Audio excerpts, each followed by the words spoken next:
We're just past the halfway point of the year. I have read 121 books in the first 6 months of 2024, and I just happen to have given 20 of those books 5 stars. So here they are, in the order I read them. The very first book of the year I read was the Book of Night Women by Marlon James. Set in a slave plantation in Jamaica, this follows a group of women that are planning a revolution to overthrow their slave masters. James infuses this plot with such a complex discussion of power, racism and colonialism, exploring the grey areas of morality, the inclusion of Irish characters being placed in a position of power above the slaves but below the English slave masters is just one example of this, forcing you to ask the question, what is it that really differentiates the slaves from the masters? James is exploring this question with the children of slave masters, with their slaves, with education and characters who can pass as white, and with different accents. The horror of slavery is also on display in this novel. If you've read any Marlon James novel before, you will know that he doesn't shy away from the uglier parts of life or the uglier parts of our history. I'm sure you will all have an understanding that slavery was brutal, and so too is this book.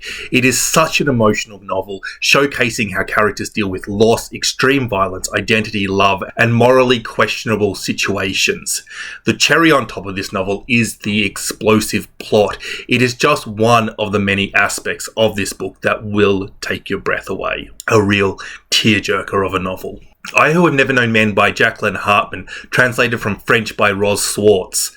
39 women and 1 girl are kept in a cage underground, guarded by armed men who won't interact with them. The only rules seem to be not to harm each other or themselves. There they live lives stripped of meaning, for crimes they don't know, for crimes we never find out about. As the reader, you are constantly questioning, why are these women here? Is this novel some sort of Handmaid's Tale type invasion? Are the women being kept for something? Is this an alien invasion? You never quite figure it out. You never quite figure out if you're reading a sci-fi, a dystopian, literary treatment on humanity, thriller, feminist novel, a coming-of-age novel in a dire circumstances, or something else. And the beauty of this novel is you spend more time pondering the book than you do reading it, and you can get all of these experiences. It's not that this book is any one of those things, it's that it is all those genres. Clues are dropped along the way. The world is slowly fleshed out. As the reader, you're compelled to overanalyze every little piece of information, just as the women in this world would have been. And there really isn't too much more to write about than the relationship between these women, which is what Hartman has written about. What passes for currency, power, friendship? How do they fall in love? Do they love? I've not read anything like this novel before, and I doubt I ever will again. A really thought-provoking novel, and a novel that will appeal to the most intellectually focused literary fiction snobbish reader out there,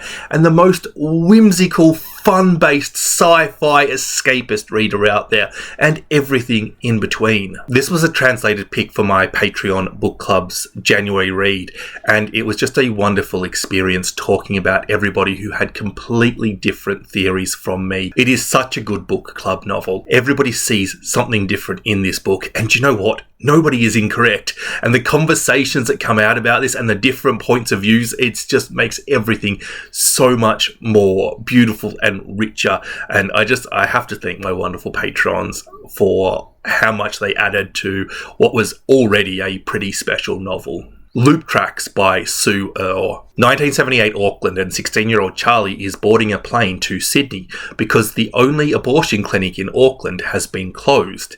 It feels very Irish family disappearing to England for the weekend, doesn't it? In 2019 Auckland, Charlie is looking after her grandson Tommy, and Tommy has just brought home his first girlfriend, Jenna. Tommy is clearly some form of neurodiverse. He's very super intelligent, and 2019 is the year that New Zealand had a referendum on euthanasia. Tommy is a left-leaning Jacinta Ardern fan, but he is slowly seduced by the right-wing propaganda on euthanasia, leading him to also question abortion, something that lands kind and gentle Tommy at odds with his grandmother and his new girlfriend. Add into this Jenna's challenging of lockdown regulations and Tommy's uncertainty over who his parents are and where they went, and we have this very complex two timelines novel that is discussing some really big issues like when do we accept our government's rules and when do we challenge them and why should we do that? There is also the obvious issues of euthanasia and abortion that this book is touching on, and the tendency for the alt-right propaganda machine to prey on young autistic men. But this is also a book about identity, fitting in, love, both first love and familial love, asking when does politics get in the way of our relationship. It is equally a novel about characters and relationships as it is a novel about the big issues and how those things impact each other. And it's the kind of novel that when you finish it and you think about all the things that Sue Orr did in that novel, you ask yourself, how is it only 300 odd pages? And Then She Fell by Alicia Elliott. Look, I always think if I love a magical realism novel, you should probably listen to me because I basically can't stand that genre. And this is exactly what The Woman's Prize must have done when they longlisted this novel a mere 6 weeks after I finished it and reviewed it. This is about an Indigenous Canadian woman, Alice, who is a new mother to Dawn, and in a relationship with a wealthy white man. The couple moves away from Alice's Indigenous family and support network. Alice's husband is an academic and is even learning how to speak Mohawk, the language of Alice's ancestors. Away from her support network and struggling with motherhood, Alice doesn't know how to respond to all the microaggressions she is on the receiving end of. Is it just ignorance or is it passive aggression and cruelty? Alice begins to remember the time when the Disney princess Pocahontas leaves the TV screen and began to talk to her and was no longer the Disney princess version of herself, telling her all the stuff Disney got wrong. She also engages in a conversation with a time-travelling cockroach and talks to the spirits of the women in her family, both past and future. Alice becomes convinced that there is a conspiracy to separate her from her baby, or maybe even something worse. The blending of spiritual beliefs with mental illness is really brilliantly done here. There really is a wealth of different interpretations to be had, ranging from purely spiritual to purely psychosis, and various combinations of the two. The conspiracy to separate Alice and Dawn can easily be seen as paranoia, brought on by stress and chronic lack of sleep, but it also represents a real past that is part of the history of Indigenous Canadian parents. The complexity of the conversation around privilege and disadvantage is excellently done. Alice at one point muses that Dawn will have the benefits of intergenerational wealth along with the curse of intergenerational trauma. This and every book I've discussed in this video so far, and I'm pretty sure every book that I will, does something that I think the best fiction really needs to do. It both gives you something to think about or consider, and it makes you feel emotions. It draws its characters very well, and it's all finished off with a plot that makes you want to keep reading. Cantorus by Caro de Robertis. Now quickly, anybody who is familiar with this author, can you tell me if Caro is their nickname or if that is their preferred and real name? Basically, I'm asking, is the name on the cover of this book their dead name? There is just not a lot of information on the internet about this, and I want to be respectful, so if you know, let me know in the comments, please. This is a novel about 5 women living in Uruguay in 1977. These women are queer or in unhappy marriages or both, or maybe they're socialists. And it's about their bond in a society that not only rejects them, but sees them as political dissenters and wants to either eliminate them or force them to conform, tracing these women's lives over 37 years and the house they purchased together. It is a novel about gay female friendship, love, relationship, being the outsider, how to maintain your identity in a society that is trying to crush you.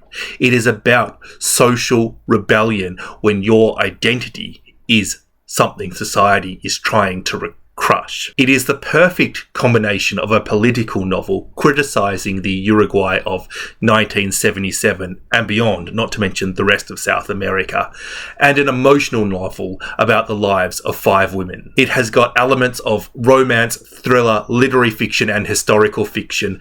A must-read if you're a lesbian or have lesbian friends in your life, or just like really good books. My Brilliant Friend by Elena Ferrante, translated from Italian by Anne Goldstein. Yeah, I'm probably the last person ever to read this book. This is the story of two friends, Elena and Lilia, who grow up in Naples. And that's really it. It's beautifully written with such a strong and captivating voice. The tension in this novel comes from the everyday life choices these two brilliant women have to make. And it really captures this fine line between jealousy and friendship. This is a simple novel, but scratch the surface and there is so much beneath it. There is so much interest in the mundanity of the lives of these women, the danger and the constant risk of violence, the hopes for better education, the poor upbringing and the hopes for better. Read this if you like good characters, nice prose, relationship, or a really good, strong setting. As Long as the Lemon Tree Grows, by Zufla Katouf. An 18-year-old Syrian pharmacy student has her life completely changed by the Syrian civil war. Thrust into acting as a medical officer, contemplating escape for her and her sister-in-law, and having conversations in her head with her brother who is urging her to flee, despite not physically being there. Salama is negotiating with people smugglers, hoping that terrorists don't attack the hospital she is working at, dealing with children who very well may die, and having to make some very tough triage choices. And on top of all of this, she is just an 18-year-old girl and she has met an 18-year-old boy. And both these characters at times seem so much older than they are due to the absence of adults around them, forcing them to take on responsibilities that they wouldn't normally have to. But also at times, they're still very much 18. I love the way that demonstrates how war and circumstances change our maturity. And while this is a love story in a civil war, it is so much more about the realities of the war than it is about teenagers falling in love. Love really does seem to be the second thing on everybody's mind. There is also something that this book does that made it an instant 5 stars for me. I can't tell you what it is because spoilers, and the way that it's written and the way it's carried out, it is just magnificent. I'm sure if you've read the book, you know what I'm talking about. Ordinary Human Failings by Megan Nolan. If you love novels with layers, pick this one up. At its heart, it's about a girl who is accused of murdering by strangulation a toddler. There is a police investigation about that. We don't actually know how this toddler was killed or who did it, but there are good reasons to at least be suspicious of the accused girl. Then there is this layer around the family. They are Irish immigrants living in London, seemingly down on their luck, with some very broken characters in this family. There is stigma attached to family, and it's how they are treated in 1990s London. There is the backstory of this family, an earlier timeline, their lives in Ireland before moving over to London. Why did a middle-class Irish family move to London and become lower class? What happened to trigger that? This brings to life characters who are dead in the 1990s timeline, but who very much play a part in the identity and the lives and the influence on this family in the more modern of the two settings. Then there is the next layer, which is the media reporting of this crime, the attempt to get close to the family, the gutter tabloid journalism that is very much apart from the ethics of journalism. The novel has some little snippets from side characters here and there too. One of the teachers of the accused girl, the investigating police officer, and normally I might be critical of too many points of view in a novel, but this really does work. It adds to the society, to the system that is investigating, supporting and judging the family. We can even see how well-intentioned people have let this family down.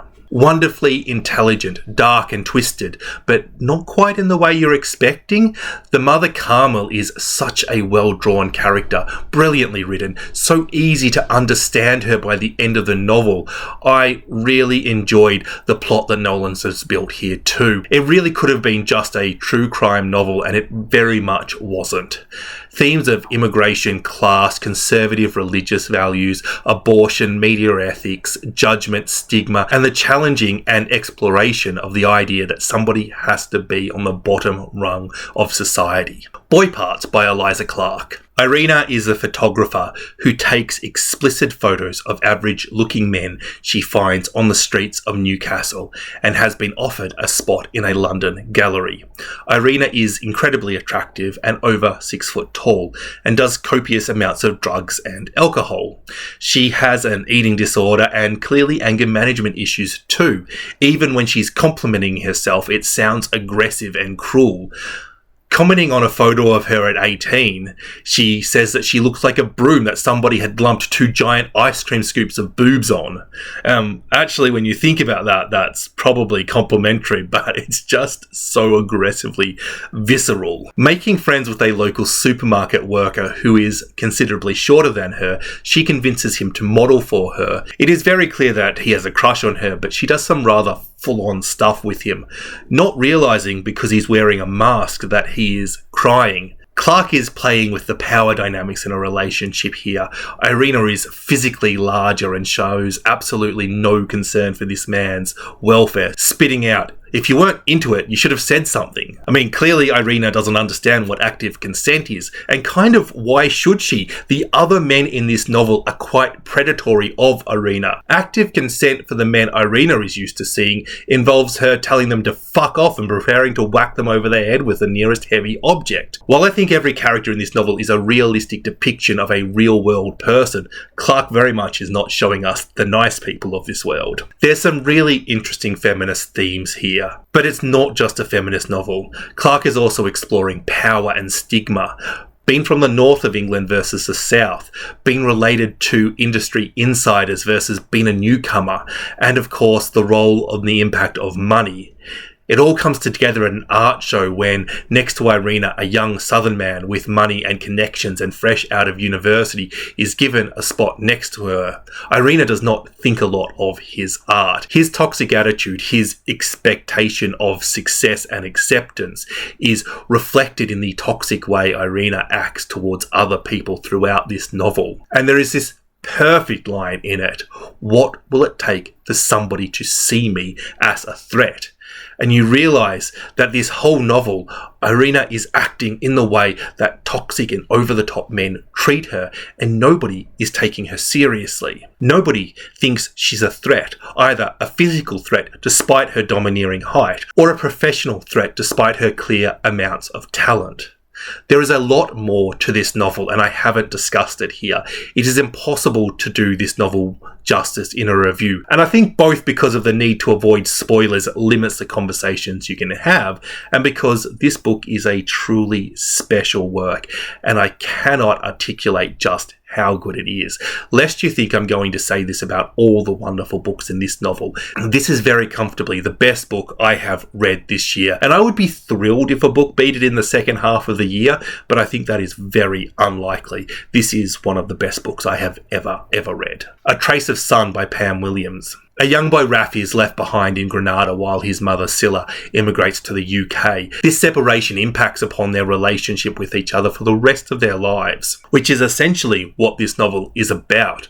Raf is left with his cousins while his younger brother and, unbeknownst to Scylla, his as-yet unborn sister, get to move to UK with his mother. This is a family drama that goes to some really dark places. Mental illness, drug addiction, sexual assault, child abuse, racism, and it is packed full of themes of forgiveness, identity, love, and family. I don't feel like I need to say too much about this novel. This is exactly the kind of literature I enjoy, done really well. A good novel for fans of Black Cake or Dominoes. Greta and Veldin by Rebecca K. Riley. 2 siblings and best friends, you can probably guess their name from the title of this book, live together, both are queer. They are part of a family that identifies as a combination of Maori, Moldovan, Russian, Catalonian, and of course New Zealander. Veldin pines for his ex-Shabby, a man who has moved to Argentina. Veldin has completely changed his profession, moving from physicist to filmmaker. But then his work sends him to Buenos Aires.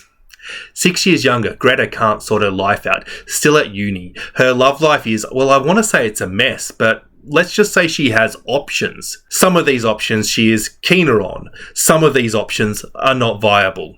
She also prefers women, but often goes back to men as they're just a little bit simpler. Financially struggling, Greta must deal without her big brother for an extended period of time when he stops taking her calls. While I wouldn't call this novel a comedy, it doesn't take itself too seriously, and it definitely leans on the funnier moments in life.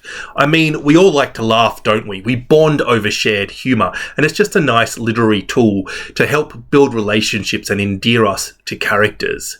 But it's also just a good time reading it. This is a novel about family and the different shapes that might take. We see Greta and Valden's straight older brother who has children in high school already, their parents, their partners, their family friends. It is looking at the queer concept of found family, the nuclear family, the extended family, and just the people we love and what they mean to us. Annibot by Sierra Greer. Annibot is an AI robot who is owned by wealthy businessman Doug. She is conscious and very literally his possession. This is just a wonderful feminist objectification, ownership, power imbalance, control, abuse sort of novel. Doug essentially mistreats Annie, and Annie is programmed not to challenge Doug. And you can draw all these parallels between Doug and Annie and other real-life situations. There are wonderful discussions to be had from this novel. For example, is Annie being programmed not to challenge Doug a commentary on the societal conditioning women undergo and how they're expected to act around men? This is such a complete feminist novel, a novel about women and toxic relationships. But it also has this wonderful sci-fi AI robot flavour on the top. I mean, this is much more for fans of Women Talking or The Handmaid's Tale than it is for Isaac Asimov fans. But there is also the question of machine consciousness and ownership in this novel that is there to be discussed as well. Such a thought-provoking novel. There is just so many ways to interpret what Sierra Greer is writing about. You can draw comparisons to slavery or class if you wanted to, because ultimately they're both about power dynamics, and that applies to so many different situations in life. This is very clearly an unranked list, but Annibot is second only to Boy Parts. Third to 20th in the list is a bit more blurry to me. James by Percival Everett. Everybody and their dog is recommending James by Percival Everett, which begs the question, do I need to get my dog an English tutor? A retelling of Huck Finn from the point of view of Jim the Slave. There are a few reasons this novel is so good. Firstly, I think Percival Everett's writing style really complements Mark Twain's. They are both somewhat silly men, and I think you can tell that in their novels. What I think is much more genius, however, is the way that Everett has chosen to retell this novel. His method of retelling it is so linked to his criticism of Huckleberry Finn. He hasn't changed the events in Huck Finn at all. He has taken a few liberties, and you could argue that that's not how Twain imagined things, but he's not changed anything in the text, only added to them. And what he has added is black conversations, slave conversations. In Huck Finn, Jim was stupid and uneducated. In James, he teaches other slaves incorrect English and preaches the values of having white people think you're stupid and underestimating you. Essentially, all these conversations and all these additions, all the black characters interacting with each other, they're conversations that Twain could never have included because Twain would never have been able to observe them short of some form of espionage. Black people act differently around white people than they do around other black people. And Everett has created a novel that both criticises Huckleberry Finn for that and celebrates what it's doing. But more importantly than the criticism or the celebration is the conversation this book is having with a book published 140 years earlier than it. It was published in a different time, and whatever your opinions about Huckleberry Finn, it is very much part of the canon and has been a very influential novel. And when we have a novel such as Huckleberry Finn that is problematic by today's standards, but is also part of our history, when you're reading it, you need to understand when it was written and the different values and ideas that existed in that place and time. And it can create a really rich dialogue, both for literature and for history students. It's not about being virtuous. It's not about upholding tradition. It's not about being woke or intentionally ignorant. It's not about judgment or reverence for the past. Twain made black people stupid in his novel. Everett challenged it. We know black people are just as stupid as white people, Asian people, Indian, Mexicans, Italian, Brazilians, and Turkish people. Whatever you want. Everybody is as stupid as everybody else. But to anybody reading James, now they know that 140 years ago it was common belief that black people were stupid. It's a view that's been challenged, and we can talk about it now. We can learn from both James and from Huckleberry Finn reading these two books together. There is a reason this novel is so popular at the moment. There is a reason this novel is going to win the Pulitzer Prize next year. Hidden Fires by Sarish Hussain. This was just a brilliantly executed family drama / historical fiction with one of my favourite ever tropes in it, an unlikely friendship between a grumpy old man and a young woman or girl. Told in two timelines, the main timeline being 2017, when Ruby is asked to live with her grandfather Yusuf while her parents go off to Spain to help sort out her grandmother's estate. Ruby is fat, she is bullied at school, she has a very 1980s post-punk aesthetic. Think Adam and the Ants, who are a wonderful band and personally endeared Ruby to me. And now that I've mentioned Adam and the Ants, those of you old enough or educated enough to be familiar with that wonderful band are probably going to have Stand and Deliver as an earworm for the rest of the week. And you can thank me later. Ruby is also a bit angry at being shipped off with her grandfather in Bradford, having to catch the train to Manchester every day, and wants to help clear her stuff out, connect with her one last time. However, her parents are adamant that she has exams. Yusuf appears to have dementia and he keeps reliving moments of his childhood. I thought Hussain was quite playful with this kind of enemies to friends relationship between the two. I enjoyed listening to Yusuf complain about how loud Ruby listened to music, only for Ruby to complain about how loud Yusuf watched TV. Or Yusuf being angry that Ruby is hiding in her room all the time, only for Ruby to think Yusuf is grumpy and doesn't want her around. But then Yusuf, who is beginning to really struggle with day-to-day tasks, teaches Ruby how to cook, and they start to realise that as a team, they are pretty amazing together. Meanwhile, Ruby learns about partition for the very first time, and being mixed race, Yusuf being Pakistani or Indian, and there's a wonderful depiction of the duality of nationality that partition caused here. Ruby becomes fascinated about her part or her family's part in this history, wondering why she never knew about it before. And this is where our second timeline comes in, because Yusuf is reliving his childhood at points in this novel, and unfortunately for Yusuf, his childhood includes partition. Anita de Monte, Last Laugh by Xochitl Gonzalez. This is another two timeline novels. This is a retelling of the life of Ana Mendieta, who was murdered by her husband, thrown out of a window. She was an artist, and her art is absolutely amazing if you want to look her up. And this all happened in the 1980s.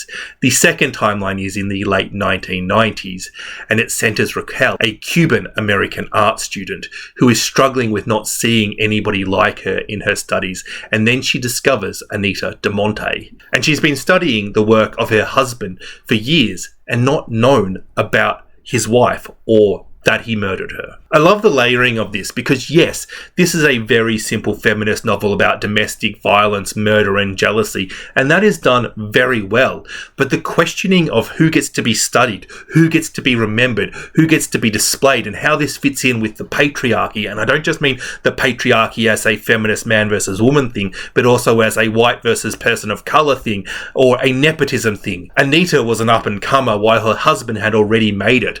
Past success is currency in any market.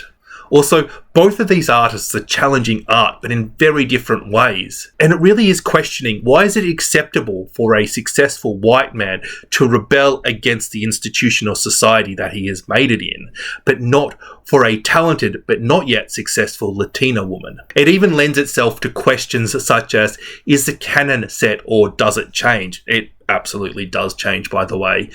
Historical artists and authors go in and out of fashion, and as an example, my fellow book fans might like to think about Elizabeth Gaskell and Sir Walter Scott. One definitely gaining in popularity while the other one shrinking. But how do these changes come about? Can we influence them, or is it just purely chaotic? I love that this book is so simple on the surface, but that it is layered, and each layer is more thought-provoking than the last. And the novel becomes subtly more complex as you understand more and as you read more. Women and Children by Tony Birch. Birch is one of my favourite Australian authors, and this is a historical fiction set in the 1960s about 3 generations of a family and revolving around domestic violence and the societal attitudes of what happens behind closed doors. Tony Birch is a male author. I have no idea what his personal history with domestic violence is. It may be none, but I love the way that he is both acknowledging that men hitting women is a male problem that affects women, and that as an author he probably doesn't belong to the persecuted population and may struggle to get that perfect. So he centres 2 men who watch and wonder what they can do and how they can protect the women they love, the nephew and the father of the abused woman. Birch is able to show us some of the factors that make it difficult for men to stand up to other men, the influence that men can have on other men, and how one good example can help the next generation grow up and respect women better. He's able to show us that while domestic violence is hidden, women will think that it is normal and that they should expect this from their husband and the choices they have in that situation. And he's able to show how that situation can lead to a lack of choices or options for women. It is a very bleak story that is still very relevant today, but the last thing I love that Tony Birch did is that by centering men in the story, it would have been very easy for him to make this a book where the man saves the woman, and that is not what he has done. A simple but compellingly brilliant plot caps off a wonderful novel. The Lost Love Songs of Boise Singh by Ingrid Persaud. Boise Singh is a famous Trinidadian pirate, but this is a tale of the 4 women he loved in his life. They're our narrators, and we see these 4 women, Popo, Manalala, Doris and Rosie, and they are such different women. They have different feelings towards Boise too. They're from different aspects of society. They have different pasts, and they have a different connection to Boise, and he treats them very differently as well. I love this kind of patchwork story because we assume that Boise Singh is killing people, but we don't actually get to see that. So we're trying to piece together exactly what he is doing and who he is. But unlike the women in this novel, we have the advantage that we see 4 points of view and not just 1. So we also know more than our characters, which means that Persaud is able to keep us ignorant of certain things to demonstrate how these women were feeling, how being kept in the dark could enhance the fear or uncertainty they were feeling. Or she's able to fill us in and show us how these women do not realise the danger that they're in. All of this creates a wonderful picture of Trinidadian society too. It's exciting, it has great characters and a strong setting, and I really love the writing, but I do have to warn you, it is in a very strong dialect, and it can take a bit of getting used to. And personally, I find the various Caribbean dialects very logical and easy to understand. I do struggle with other dialects that are, from places that are not the Caribbean.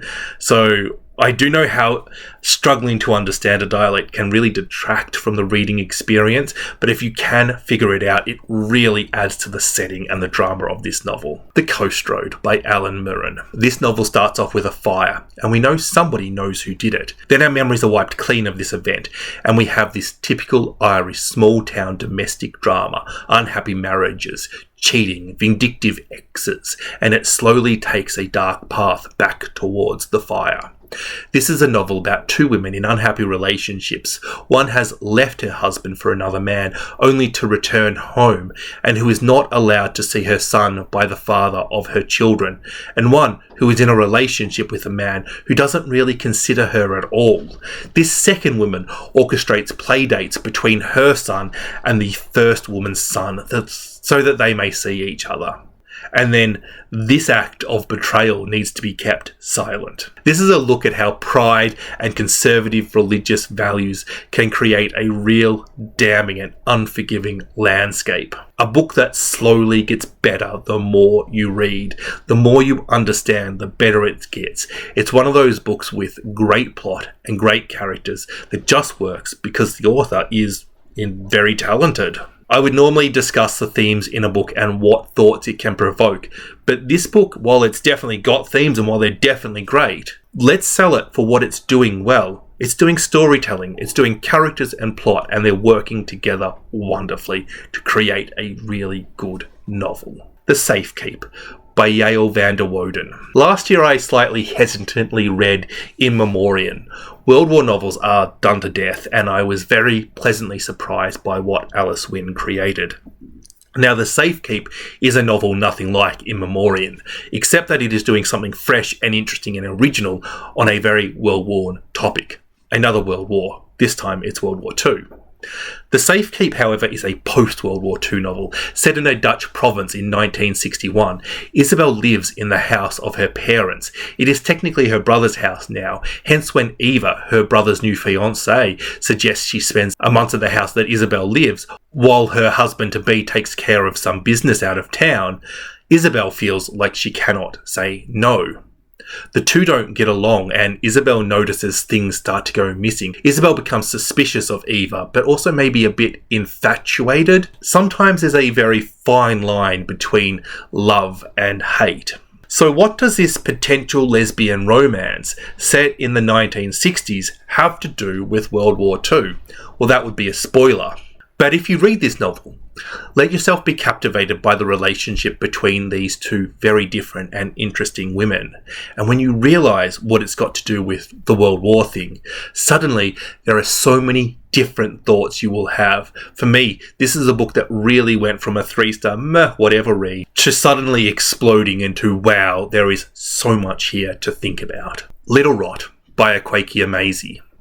My love for Maisie can probably be summed up by me saying, I think this is one of their weaker works, but yet it's still amazing. It's still a 5-star read. Little Rot is on its surface a thriller, but it's actually an exploration of societal corruptions and powers and how morals can rot and spread. This is a really, really dark book, and all of the content warnings. Kalu has just broken up with his long-term girlfriend and agrees to go to one of his friends Ahmed's sex party. Ahmed's business is sex parties. He is very discreet and offers a certain service that can be summed up by the words, "Dear fuck, he should be in jail." Kalu is gifted with the passcodes to every room by Ahmed, but Kalu doesn't heed the warning. Make sure you really want to open the door to the room before you use it. And when Kalu does open the door to the room, he rushes to the defense of a victim and punches the wrong man in the face. A powerful priest who decides to put a hit out on Kalu because he was so disrespected. This is the premise for the thriller side of this literary thriller.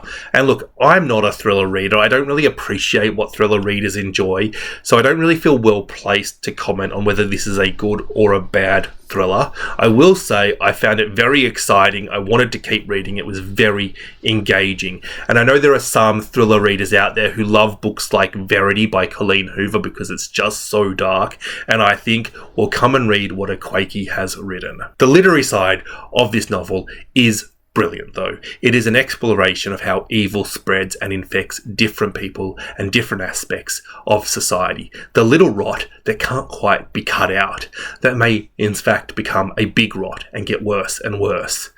This is a brilliant and effective demonstration. And while this is set in Lagos, Nigeria, and everything is very extreme, the mechanics of what Maisie is including, well, that's very universal. It exists in every city, in every organisation, and in every structure. Please remember to like and subscribe. Bye-bye.